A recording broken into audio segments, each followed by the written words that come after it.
Mona Lisa भाग 3। नमस्कार मित्रांनो, चॅनलवर नवीन असाल तर न विसरता सबस्क्राईब करा। ऋग्वेद मोनालिसाला घेऊन त्याच्या ऋग्वेद मेन्शनमध्ये आलेला तो त्याच्या बेडरूमचं दार उघडून मोनालिसाला जोरात त्याच्या बेडवर ढकलतो। तो तिच्या अंगावर जात असतो आता तर ती बाजूला होते। ती रडतच हात जोडून त्याला बोलते, प्लीज सोडा मला। कोण आहात तुम्ही? तुम्हाला मी ओळखतही नाही आणि का वागताय तुम्ही माझ्यासोबत असे? प्लीज जाऊ द्या मला माझ्या घरी। बोलून ती बेडच्या दुसऱ्या बाजूने पळून दरवाजाच्या दिशेने पळत जाऊ लागते। तसा तो क्रूर हसत बोलतो, थांब तिथेच। दरवाजाच्या बाहेर गेलीस तर माझे बॉडीगार्ड बाहेर आहेत, ते तुला परत याच बेडरूममध्ये आणून सोडतील। शहाणी असशील तर पळण्याचा प्रयत्न करू नकोस, थांब। तो बेडवरून उठून तिच्याजवळ येतो। तिच्या डोक्यावरचा पदर जोरात खेचून हवेत भिरकावतो। आता तिला पाहतच हरवतो तो तिच्या सुंदर निष्पाप गोऱ्या चेहऱ्यात, हिरणीसारख्या तिच्या हिरव्या डोळ्यांमध्ये। ही पृथ्वी लोकातील नाहीच असं वाटतं त्याला काही क्षणासाठी। स्वर्गातील अप्सरा त्याच्यासमोर उभी आहे असं वाटलं त्याला त्या क्षणी। पण दुसऱ्याच क्षणाला त्याच्या डोक्यात हिने माझ्या भावाला फसवलंय, त्याचा बदला घेतल्याशिवाय मी हिला असंच सोडणार नाही, बोलतो तो स्वतःशीच। तिच्याविषयी महाभयंकर सुडाची भावना असते त्याच्या मनात। तिच्या आयुष्यात महाभयंकर वादळ त्याने आणलेलं असतं त्याच्या रूपाने। ते वादळ का आलंय तिच्या आयुष्यात ते समजण्या इतकाही त्याने तिला वेळ दिलेला नसतो। तो पटकन त्याच्या 2 हातावर उचलतो तिला। ती हात पाय झाडत होती खूप, पण नाजूक कोमल कळी ती त्या पोलादी ऋग्वेद पुढे तिचा काहीच निभाव लागत नव्हता। त्याला कसं थांबवायचं ते त्या निष्पाप जीवाला कळत नव्हतं आणि सुचतही नव्हतं।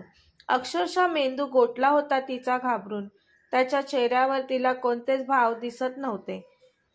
याच्यापुढे डोकं फोडलं तरी याला काहीच वाटणार नाही, भावनाशून्य माणूस आहे हा असं वाटलं तिला। हे जग किती क्रूर आणि भयानक आहे याचा प्रत्यक्ष अनुभव येत होता तिला।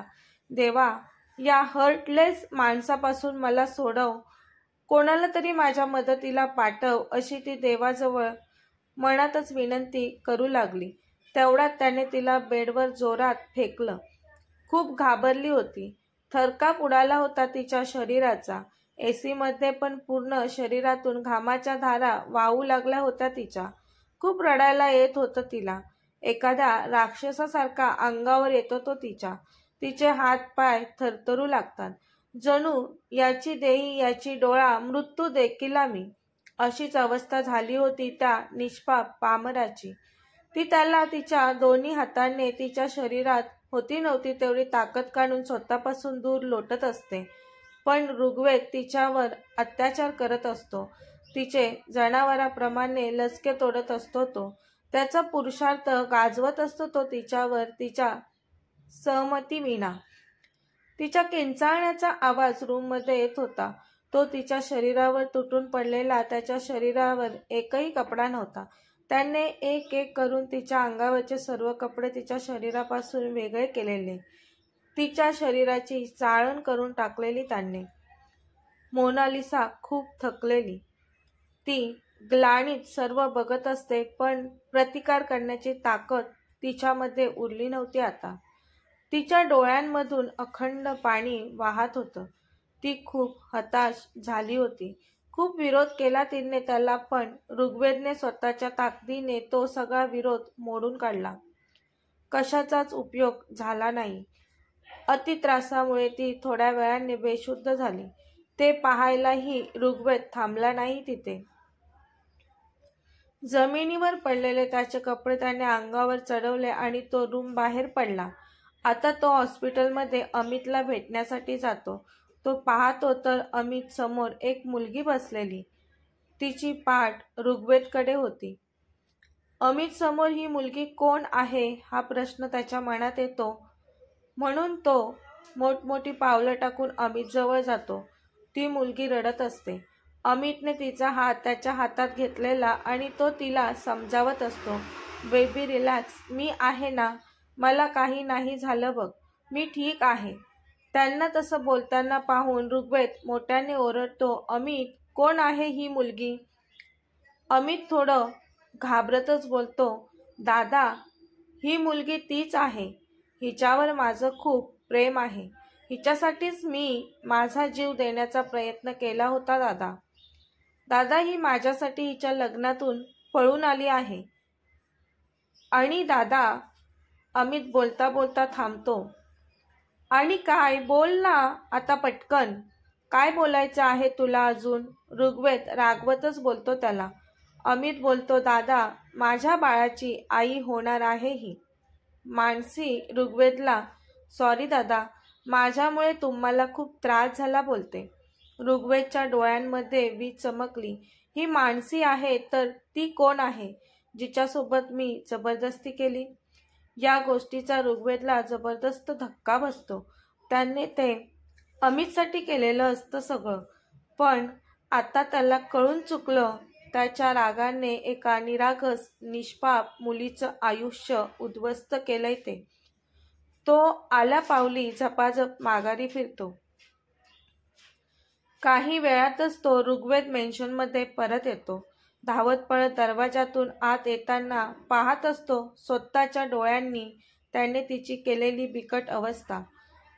स्वतःच्याच वागण्याची त्याला लाज वाटते. तिच्या उघड्या शरीराला पाहत असतो तो. तिच्या संपूर्ण अंगावर त्याच्या दाताचे ठसे उमटलेले. ते पाहून त्याच्या हृदयात कळ येते.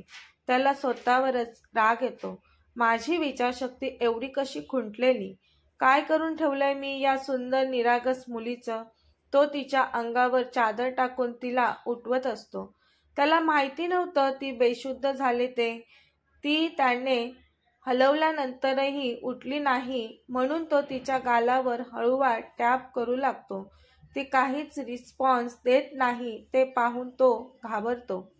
तो एका बॉडीगार्डला कॉल करून इमिडिएटली लेडीज डॉक्टरांना घेऊन ये बोलतो. काही वेळानंतर लेडीज डॉक्टर येतात.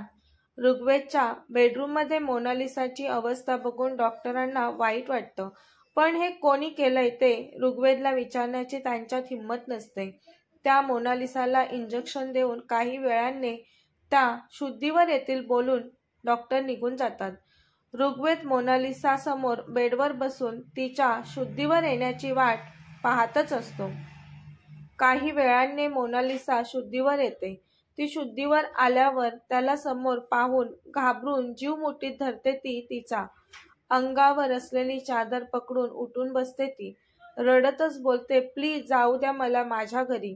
मी हात जोडते तुमच्यासमोर. प्लीज मला काही करू नका. पुन्हा तुम्हाला दिसणारही नाही मी.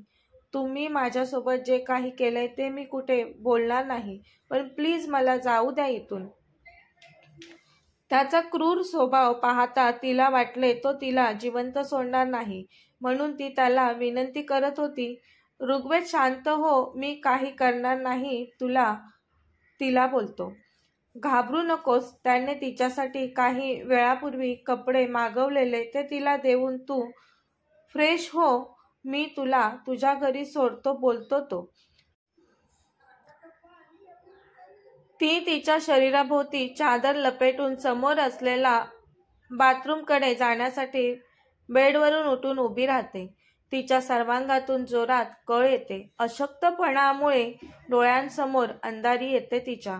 ती पडणारच असते तर ऋग्वेद तिला सावरतो आणि बेडवर बसवतो. ती बसल्यावर त्याला विचारते, तुम्ही माझ्यासोबत असं का वागलात? का केलं तुम्ही माझ्यासोबत असं? ती सांगा बोलते त्याला. मी तुमचा कोणता गुन्हा केला त्याची तुम्ही मला अशी शिक्षा दिलीत? आता काय बोलणार होता ऋग्वेद? काय सांगायचं मोनालिसाला? त्याच्याकडे काहीच उत्तर नव्हतं. किती विनंती करत होती ती त्याला, थांबवत होती त्याला तिच्यावर जबरदस्ती करण्यापासून, पण तो तेव्हा काही ऐकण्याच्या मनस्थितीतच नव्हता. आता तो आय एम सॉरी, माझी चूक झाली एवढंच बोलून रूम बाहेर पडतो. कथेचा पुढील भाग पाहण्यासाठी चॅनलला सबस्क्राईब करा. कथा आवडल्यास लाईक, शेअर आणि कमेंट करायला विसरू नका. धन्यवाद.